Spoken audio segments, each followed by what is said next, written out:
दोस्तों, पौराणिक कथा के अनुसार भगवान कृष्ण का जन्म राक्षस कंस की बहन देवकी और उनके पति वासुदेव के घर हुआ था। कृष्ण के जन्म से पूर्व यह भविष्यवाणी की गई थी कि देवकी वासुदेव की 8वीं संतान कंस के विनाश और मृत्यु का कारण बनेगी। कंस ने वासुदेव और देवकी को सलाखों के पीछे डाल दिया और उनके 7 बच्चों को मार दिया था। जिस दिन भगवान कृष्ण का जन्म हुआ उस दिन गोकुल में यशोदा और नंद के घर योग माया नाम की पुत्री जन्मी थी। नंद और वासुदेव ने अपने बच्चों की अदला बदली की थी और कृष्ण के स्थान पर योगमाया की हत्या का प्रयास कंस द्वारा किया गया था। पुराणों के अनुसार योगमाया साक्षात देवी दुर्गा का ही स्वरूप थी। जब कंस ने उन्हें मारने का प्रयास किया तो उन्होंने अपना असली रूप धारण कर लिया। कंस हतप्रभ हो गया और श्रद्धा और सम्मान से सामने खड़ा हो गया। दुर्गा ने कंस को चेतावनी दी कि उसका अंत निकट है और उसे अपने पापों के लिए भुगतान करना होगा। भगवान श्री कृष्ण का पालन पोषण नंद बाबा और यशोदा मैया ने किया।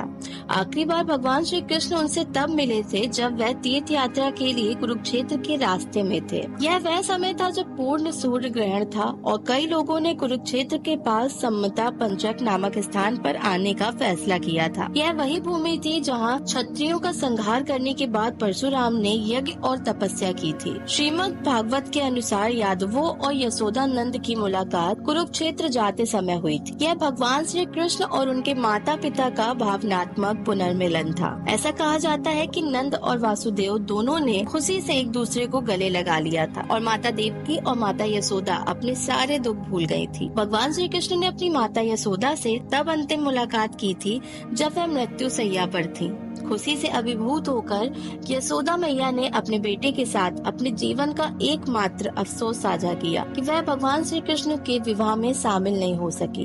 एक माता को अपने पुत्र के विवाह का हमेशा चाव रहता है, लेकिन यशोदा मैया को यह सुअवसर देखने का मौका नहीं मिला। भगवान श्री कृष्ण जो अपनी माता यशोदा से बहुत प्यार करते थे, उन्होंने एक वादा किया। उन्होंने यशोदा मैया से कहा कि उनकी इच्छा अगले जन्म में पूरी होगी।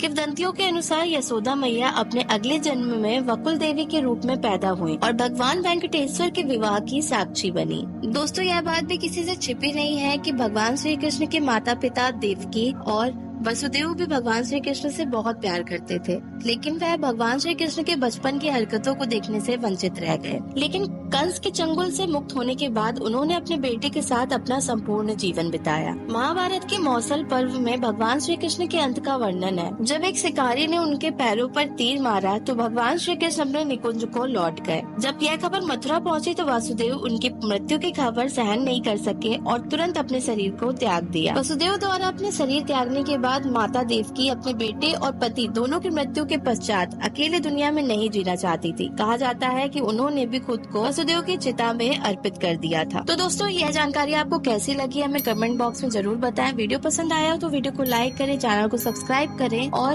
कमेंट में जय श्री राधे कृष्णा लिखना ना भूलें।